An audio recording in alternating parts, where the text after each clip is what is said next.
2500 km à parcourir au fil de l'eau, du Canada à la mer de Bering.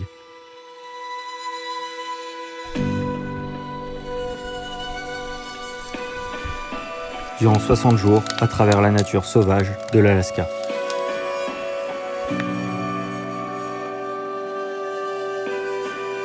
C'est l'expédition Arcturus. Un défi sportif, une quête de retour au vivant et de vie dans la nature. Observer, documenter ce milieu, ses espèces et ses habitants. Aller à la rencontre des Premières Nations, apprendre leur culture, leurs savoirs ancestraux et comprendre les enjeux de leur vie. Tels sont les objectifs de cette expédition.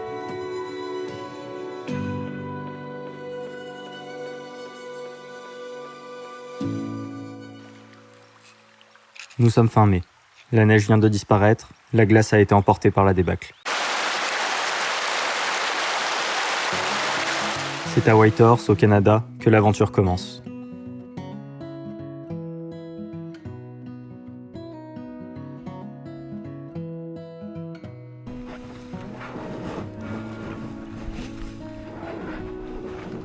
Les premières semaines constituent une phase d'adaptation. Je m'habitue à l'effort physique, au courant, au relief. Habitué des milieux arctiques, je pensais retrouver mes repères ici, mais ce n'est pas ce que j'ai connu. Je dois tout réapprendre, me fier à l'expérience des locaux et laisser la nature se dévoiler lentement.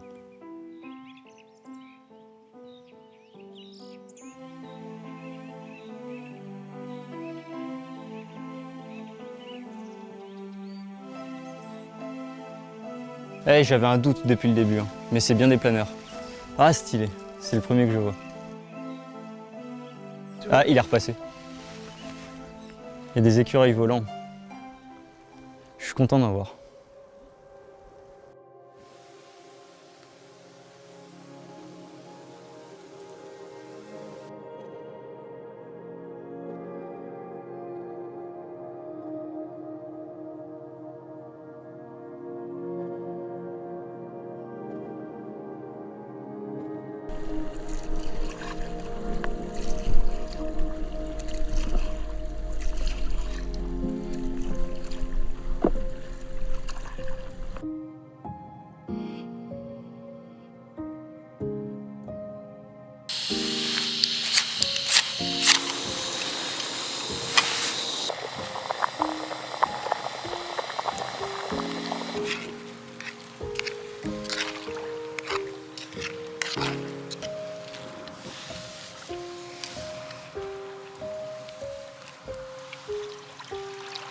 Avec de la patience et de l'observation, j'apprends à connaître le vivant, ses règles et ses codes. J'en apprends énormément sur la nature qui m'entoure et les comportements à adopter.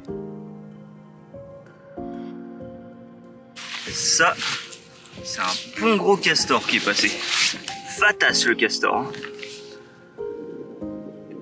Il a bien mangé au goûter lui.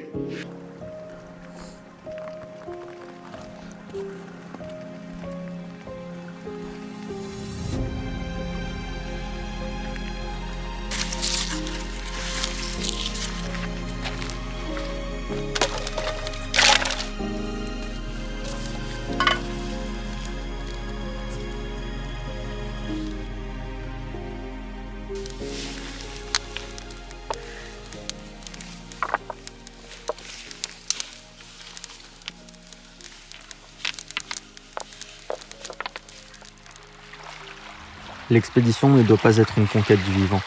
Il s'agit de s'aventurer dans la nature avec respect. C'est seulement ainsi qu'elle se laisse approcher. Au fil des semaines, une routine s'installe.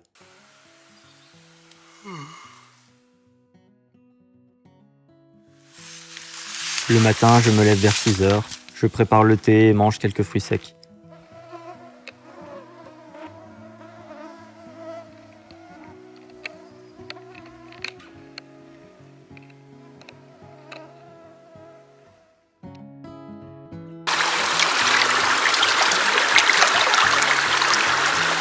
Bien fraîche.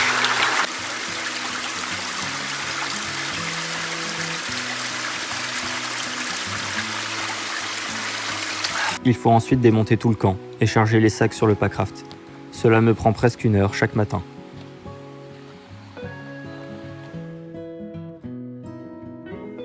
Je passe ensuite environ 7 heures par jour à pagayer, avec une courte pause le midi pour manger une ration lyophilisée. Je parcours ainsi entre 15 et 90 km par jour en fonction de la météo et des épreuves rencontrées. Avec une vue bien dégagée, vue sur les montagnes enneigées, au soleil, c'est pas mal.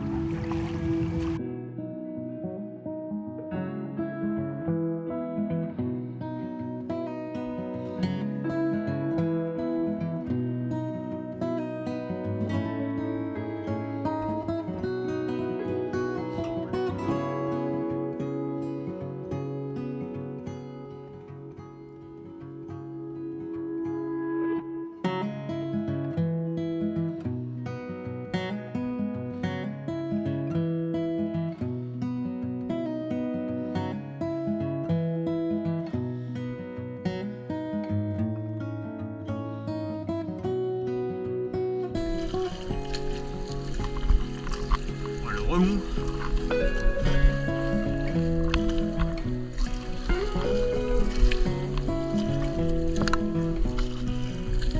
Après 2 semaines à pagayer, mon voyage me mène à Dawson City, une ville aux allures de western, vestige de la ruée vers l'or.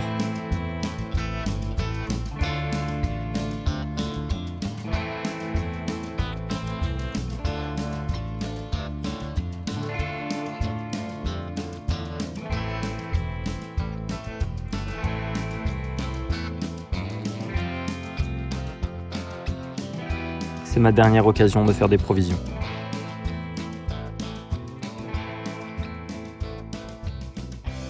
Après une soirée au saloon et une nuit peu reposante, il est déjà temps de repartir.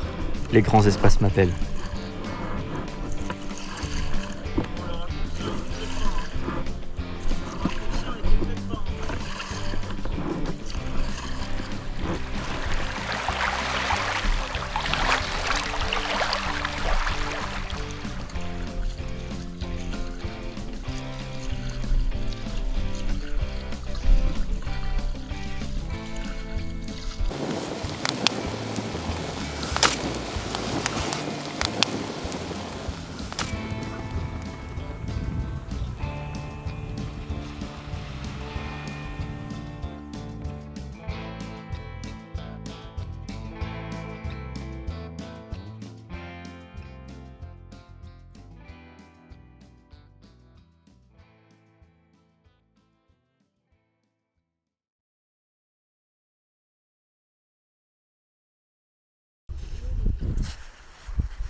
Après 800 km parcourus, je franchis enfin la frontière avec l'Alaska.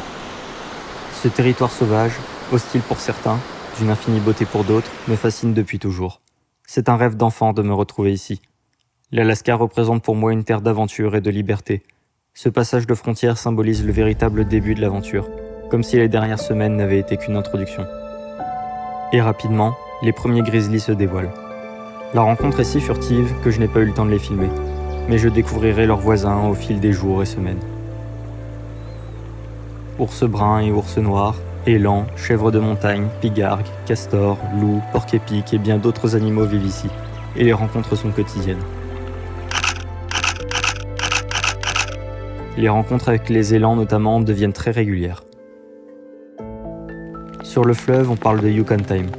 Il faut prendre le temps, aller au rythme de la nature, ne pas la brusquer et ne pas se précipiter. La nature est reine ici, la respecter est primordial, alors seulement elle récompense ceux qui l'écoutent.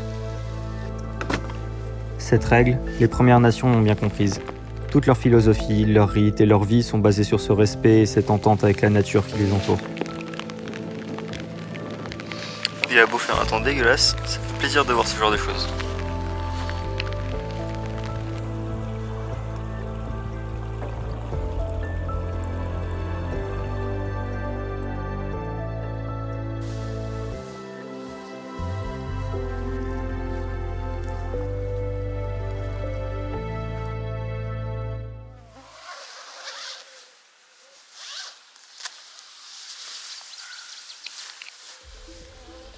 Cette nature est d'une infinie beauté, mais elle est menacée.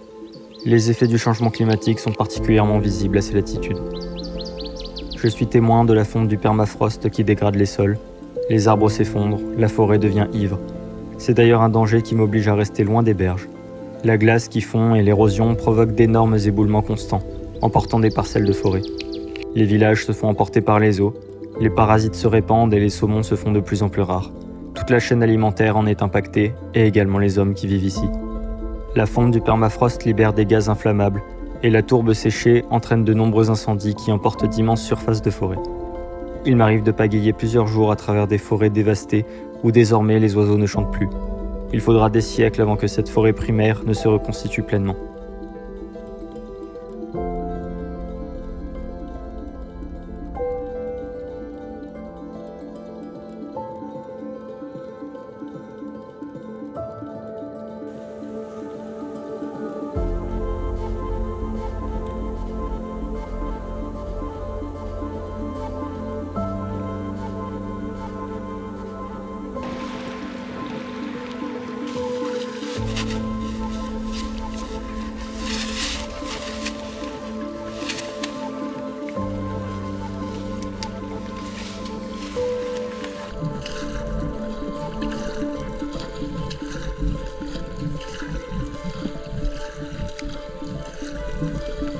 La principale difficulté vient du fleuve en lui-même.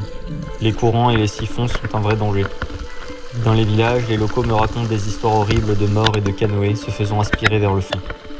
L'eau est si froide et le courant si fort que je n'aurais aucune chance de regagner la rive si je venais à tomber de mon pacraft.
Les villages que je traverse sont tous peuplés par les Premières Nations.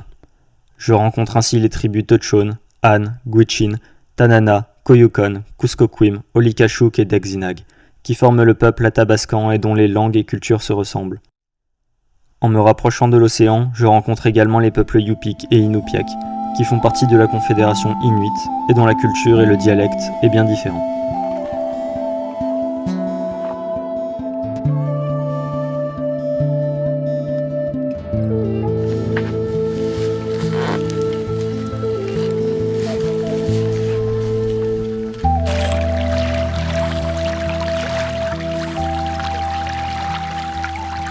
Lorsqu'on décide de vivre dans la nature, on accepte d'en faire partie. Cela implique de prendre place dans la chaîne alimentaire. Et on se rend rapidement compte que notre place ne se situe pas tout en haut. Alors il faut redoubler de vigilance, être alerte et méfiant à chaque instant. Installer un camp ou débarquer sur une berge nécessite tout un protocole de sécurité face aux ours. Et à la patte avant, on voit bien les 5 doigts et puis les griffes. Ah, les griffes elles font deux grandes phalanges de longueur. Là. Puis l'île est un peu grande, il y a beaucoup de végétation donc il peut encore être là. Les herbes sont encore pliées donc. Il faut bien choisir le lieu, faire un repérage armé du nombreux poivre, chercher les empreintes, les sources de nourriture potentielles, chercher une zone dégagée, cuisiner, stocker sa nourriture à plusieurs centaines de mètres. Aujourd'hui ça fait 30 jours. 30 jours que l'expédition a commencé, 30 jours qu'on vit dans la nature. Je crois que j'ai un peu du mal à réaliser ce que ça représente. En tout cas de 30 jours je pense que c'est pas rien. Là pour le moment je me sens toujours bien, je suis toujours content d'être là. Physiquement ça tient bon, mon corps tient bon. Je cache pas que mon corps est fatigué. Hein. J'ai mal partout. J'ai mal au dos, j'ai mal au coccyx, j'ai mal, ma peau me fait mal, mes doigts me font mal, la peau est sèche, elle est craquelée, elle tire, elle est douloureuse, j'ai plein de petites plaies qui saignent fréquemment. J'ai les mains pleines d'ampoules, c'est douloureux de tenir la pagaie. Les nerfs, les ligaments, ils sont vraiment usés, ils sont à vif. C'est vraiment très très douloureux au quotidien de continuer à serrer la pagaie et continuer à pagayer. Et en fin de journée, ça s'apparente presque à de la torture tellement c'est douloureux. C'est de moins en moins dur musculairement, etc. Donc pour le moment le physique tient bon, ça se passe bien. Il y a eu des jours plus difficiles que d'autres. Et puis mentalement, ça va, toujours au top. Peut-être un peu moins qu'au début, mais toujours au top. Je suis toujours content et toujours à fond dans cette expé. Ce qui a eu tendance à me miner le moral, c'est que j'ai la poisse niveau matos. Il y a tout mon matos qui me lâche petit à petit. J'ai envie de faire toutes sortes de choses en rentrant. J'ai envie d'aller boire des bières en terrasse avec des amis. J'ai envie d'aller au resto et ce genre de choses évidemment. Mais voilà, ça me rend nostalgique de tout ce genre de choses et j'ai très envie de rentrer. Tout ça, ça me fait très envie. J'en rêve et je vais fortement apprécier ça quand je rentre. Mais pour autant, je suis pas spécialement pressé de rentrer. J'en ai très envie, mais pas pour le moment. Je trouve que l'aventure, on en est qu'à la moitié. Et je serais déçu qu'elle se termine maintenant, même si on atteignait notre objectif. J'ai le sentiment que ça doit continuer encore. J'ai l'impression qu'il me reste encore beaucoup de choses à vivre, même si actuellement c'est quand même dur, hein, il y a pas mal de choses moralement, physiquement, pas mal d'épreuves, etc. C'est assez dur, l'excitation du début est retombée et tout. C'est pas toujours facile ce qu'on vit actuellement. Mais malgré tout, j'ai envie de continuer à les vivre et je sais que ça va sans aucun doute être de plus en plus difficile, c'est certain. Mais ces épreuves-là, j'ai aussi envie de les vivre et ça peut paraître un peu bizarre, un peu sadomasochiste, mais j'ai le sentiment de ne pas encore avoir suffisamment galéré, qu'il y a encore beaucoup de galères qui m'attendent. Et bizarrement, j'ai envie de les vivre parce que ça fait partie de l'aventure et que j'aurai encore plus de satisfaction et de plaisir à rentrer si je sais que j'ai vraiment galéré, que j'ai eu beaucoup d'épreuves, que j'ai eu beaucoup de difficultés et que j'ai su les surmonter. Je le mériterais davantage. Donc j'ai envie que ça dure encore. J'ai très envie de rentrer, mais j'ai envie que ça dure encore. Donc merci à ma famille, merci à mes proches de m'attendre. L'attente est longue, je pense. Mais désolé, je vais pas rentrer tout de suite. Il me reste encore un bout de chemin. Je suis très content de la vivre, cette aventure.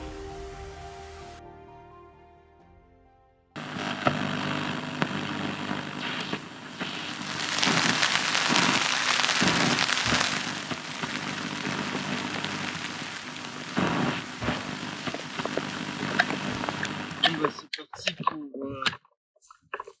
le 32e jour.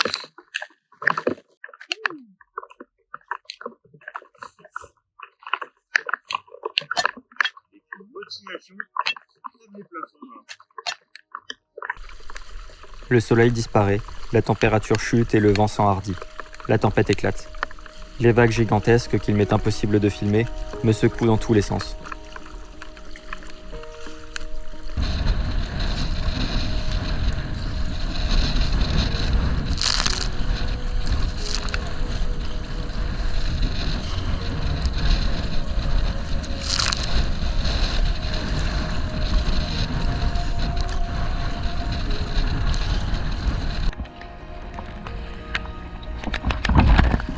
Il m'est impossible d'attendre la fin de la tempête. En effet, elle durera un mois.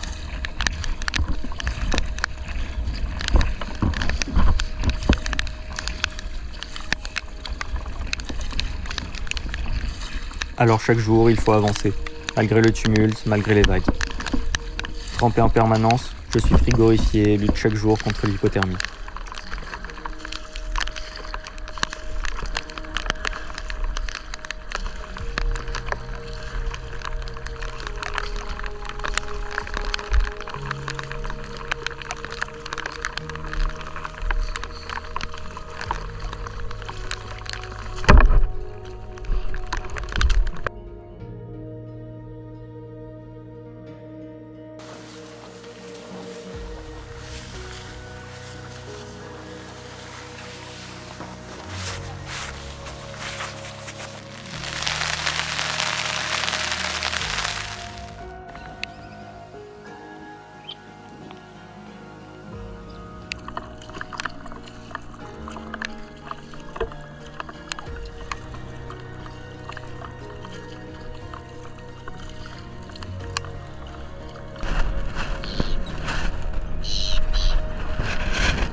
J'avais regardé la météo avant de venir. Ça disait qu'en juillet, la température pouvait atteindre 25 degrés. Bah, en réalité, elle est de 5 degrés. Elle est même plus basse que ça, je crois. Et je parle même pas du ressenti avec le vent et la pluie permanente. Ah ouais, non, les 25 degrés, on en est bien loin. Ne serait-ce que 10 ou 15 degrés, je serais déjà super content. J'ai vraiment très froid.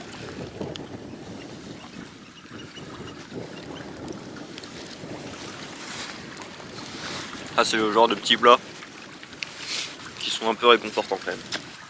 Ça fait du bien de manger chaud.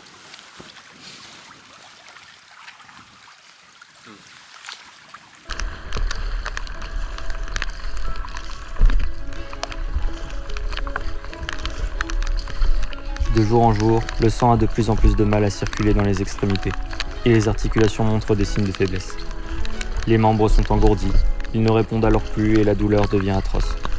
Malgré ma trousse à pharmacie, les douleurs sont permanentes et il faut désormais continuer en serrant les dents.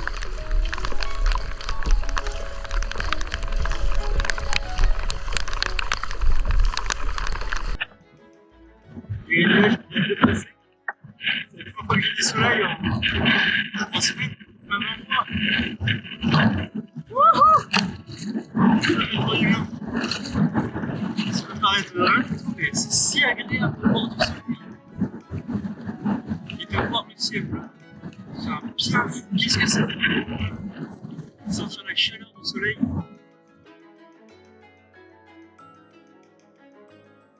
Les éclaircies sont rares, alors il faut en profiter pour faire du feu. La tâche n'est pas toujours simple dans un environnement détrempé. Pourtant, le feu m'est précieux. Il me permet de me sécher, me réchauffer et cuisiner afin de reprendre des forces. Ce moment de calme où la tempête se met en pause me permet de faire sécher mes vêtements, qui seront de nouveau trempés le lendemain.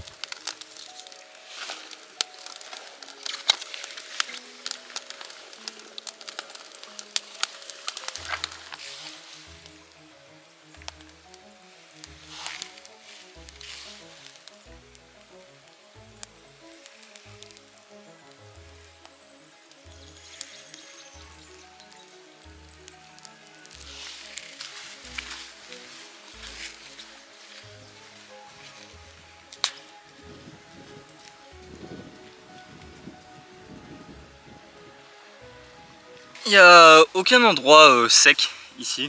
Je suis vraiment dans une très grande zone depuis déjà 2 jours en fait, où il n'y a que des marécages. Il n'y a vraiment aucun endroit sec où planter une tente. Donc là, ce que je vais faire, c'est que je vais faucher de la prêle, me faire des fagots pour me constituer un matelas, un sol sur lequel planter ma tente pour me protéger de la boue.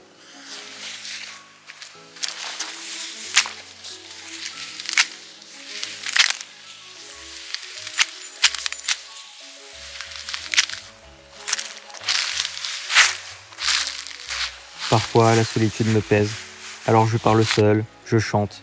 Écrire m'aide à me sentir moins seul. Pourtant, cette solitude n'est pas négative, elle est en fait libératrice. Loin des soucis et du regard des autres, je suis seul maître de mon destin. Seule ma survie importe, et je trouve ça grisant.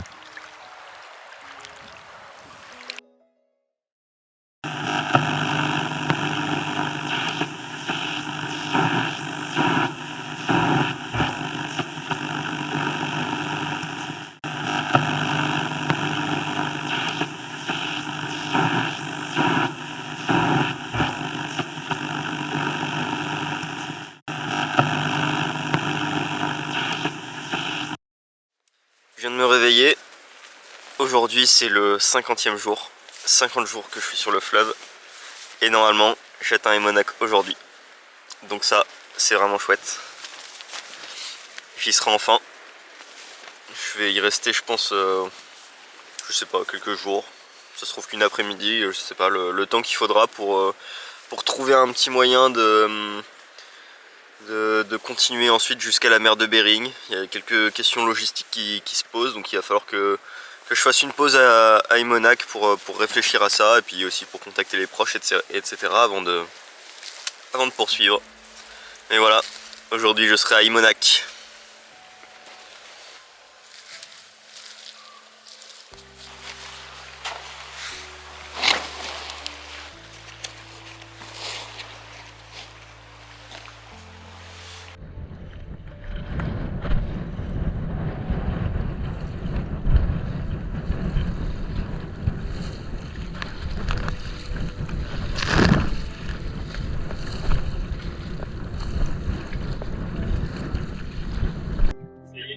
C'est le virage et j'aperçois Aymonnac.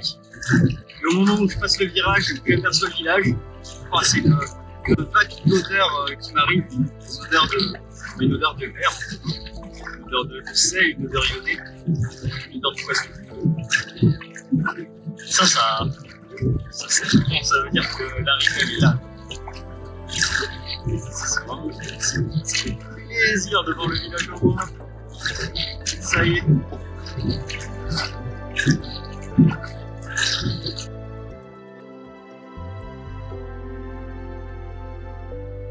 Ces peuples sont encore méprisés et traités de sauvages par le peu de chercheurs d'or et de trappeurs blancs qui peuplent le fleuve.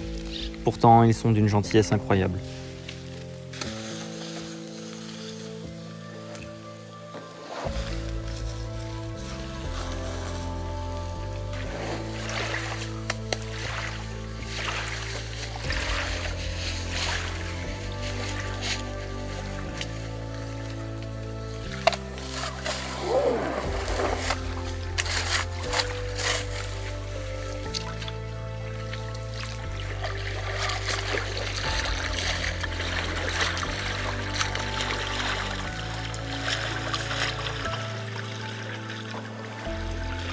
C'est après 2 mois passés à pagayer que je le vois qui se dessine enfin à l'horizon.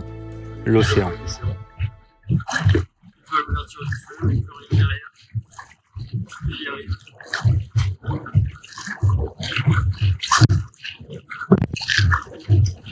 Le paysage disparaît, comme si j'atteignais le bout du monde, et les émotions se bousculent. J'ai affronté et vécu tellement de choses pour en arriver là, qu'il est difficile d'expliquer tout ce qui se passe dans ma tête à cet instant.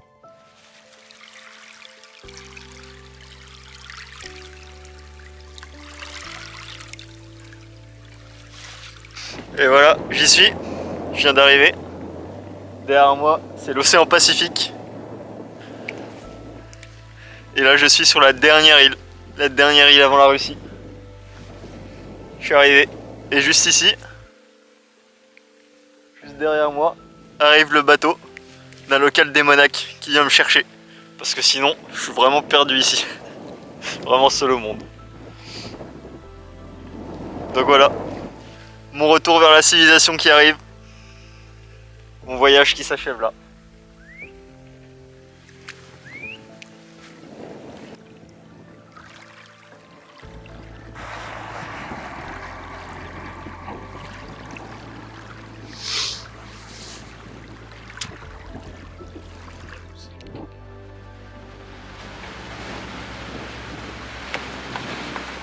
L'objectif atteint, j'ai le sentiment de ne pas encore avoir achevé ma quête. Je n'ai aucune envie de rentrer, alors j'annule mon billet d'avion et remonte dans mon packraft, malgré la tempête qui ne faiblit pas. Je poursuis mon périple jusqu'au village de Nunamikwa, dont le nom signifie « là où la toundra prend fin » dans le dialecte yupik.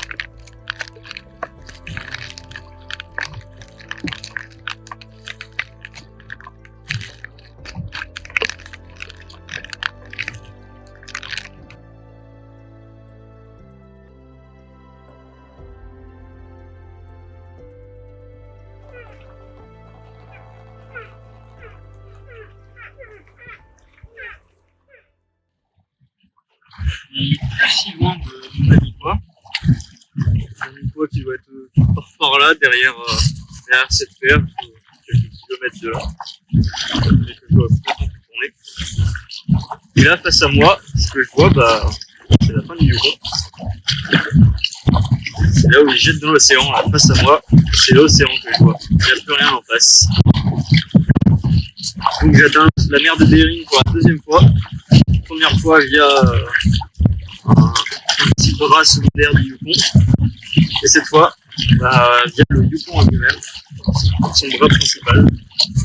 Donc là, j'ai intérêt à me rapprocher un peu de la berge, par contre, sinon je vais finir dans l'océan. Et ce serait bête de dériver jusqu'en Russie.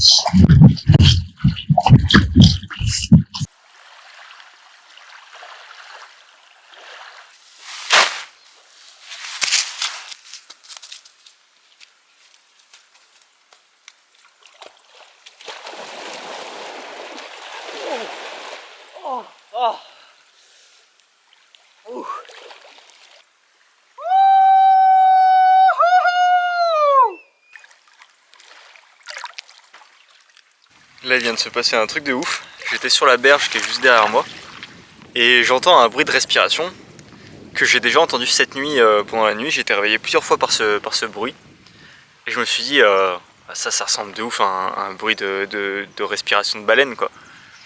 Du coup je me suis mis à scruter la rive, enfin à scruter la surface de l'eau et je les ai vus, des belugas. Un groupe de belugas qui remontait respirer à la surface, vraiment juste au bord de la berge comme ça. Je pense qu'ils me regardaient un peu au passage. Donc là je me suis un peu précipité, j'ai sauté dans mon packraft et pour voir si je pouvais les rejoindre et les rencontrer. Mais je les vois plus. Donc soit ils sont toujours là sous l'eau et ils mettent un moment avant de remonter à la surface pour respirer, soit ils se sont complètement barrés, je sais pas. J'aurais aimé les filmer. Mais vraiment rencontre de dingue quoi.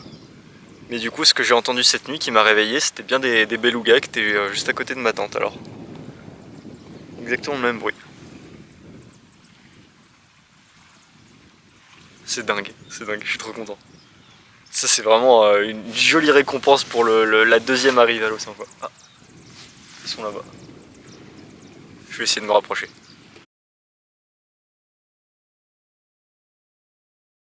Ils sont un peu partout autour là, mais j'arrive pas à vous les filmer. À chaque fois qu'il y en a un qui remonte à la surface, je vois vraiment son dos blanc magnifique là qui émerge.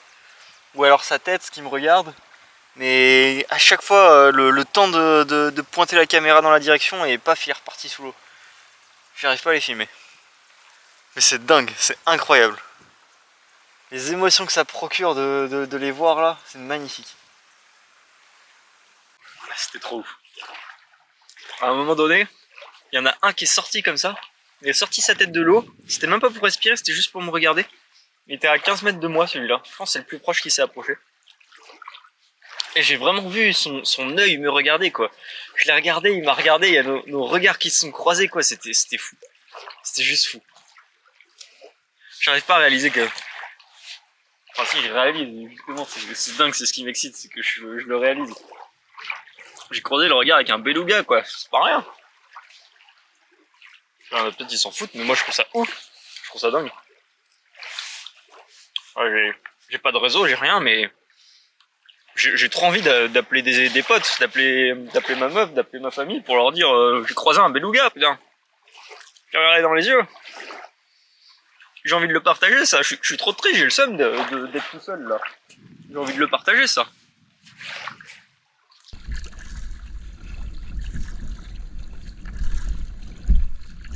Arrivé à Nunamikwa, je rencontre une communauté incroyable que l'on nomme vulgairement les Esquimaux. Accueilli au sein d'une famille, je vis parmi eux et partage leur quotidien durant une semaine.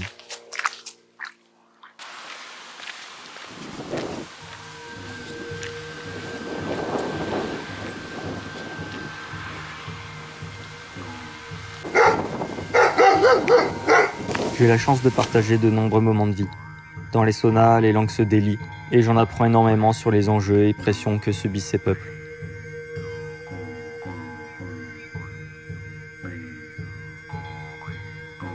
La vie est rythmée par la recherche de nourriture et sa conservation.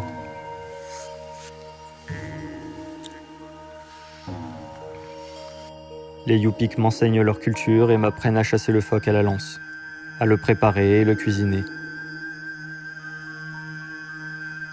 J'apprends à pêcher au filet et à sécher le saumon. On m'enseigne à reconnaître et cueillir les baies et plantes médicinales de la toundra. Tout ce savoir est inestimable et je me sens infiniment chanceux de l'apprendre. Colton, there's another one! Colton!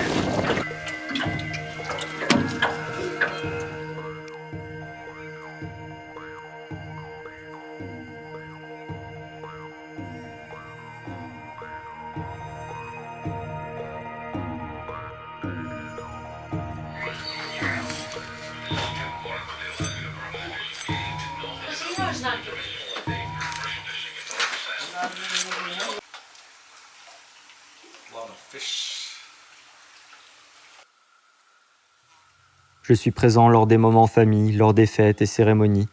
Alors que tous étaient méfiants de voir un blanc au début, je suis désormais inclus, comme si j'étais devenu esquimau. Locked and loaded. And that safety push down that fire. Ok.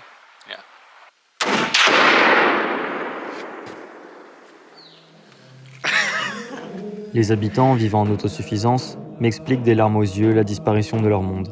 La raréfaction du saumon et des baies menace leur alimentation. La glace, toujours plus fine, emporte de nombreux chasseurs chaque hiver, et le climat est toujours plus rude. Le soleil ne se montre plus et il pleut sans arrêt. La culture des Premières Nations a survécu, difficilement à des siècles de massacres et de tortures dont j'apprends l'existence avec une honte énorme. Une honte d'appartenir à cette humanité dite civilisée et capable de tant d'horreurs. Et des horreurs, ils en ont connu. Comme la plupart des indigènes d'Alaska, mes hôtes furent envoyés dans des établissements réservés aux sauvages, où ils ont appris, par la force, à oublier leur langue natale, leurs traditions, leur religion et tout ce qui définissait leur culture. Mon mentor ici ne peut encore s'empêcher de pleurer en me racontant les tortures qu'il a subies et l'exécution de son père. Ils sont sortis civilisés de ces écoles, un bien horrible mot, et civilisé ou non, un Esquimau reste un Esquimau aux yeux des Américains. Ceux-ci ne se gênent pas pour les traiter de sauvages, et la colonisation sévit toujours. Elle n'est plus physique, comme il y a encore peu de temps, mais plus fourbe, par l'intermédiaire des religions et du capitalisme, et tout aussi néfaste. Comment continuer à vivre quand on nous a tout pris? Pourtant, ils ne gardent aucune haine dans leur cœur et se battent pour retrouver leurs origines. J'ai ici rencontré des peuples d'une générosité infinie, qui ont tant à nous apprendre et qui me réconcilient avec l'humain.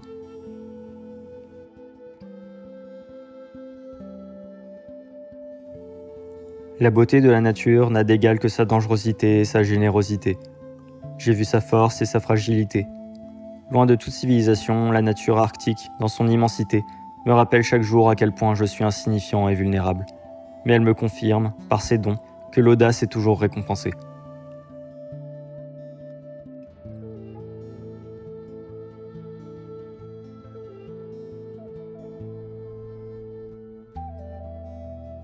J'ai toujours pensé l'humain capable du pire.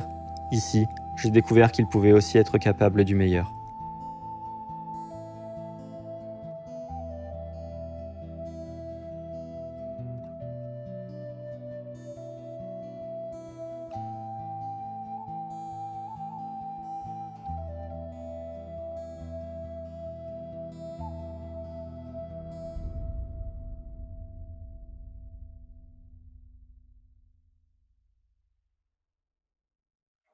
Amna pamna kalagna manga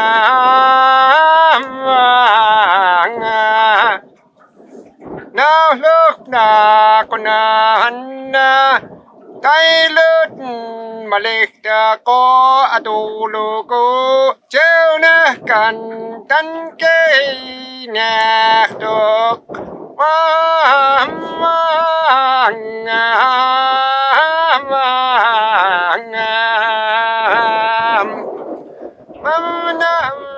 pamna kalagna manga na look na kunana kailut malikta ko atuluko jona kan tan kay naktok ay gawat kwa awatamni kailtun kek hazwakche kanga angayokait tupagno hache pamnani luko ignat sohop na hinektut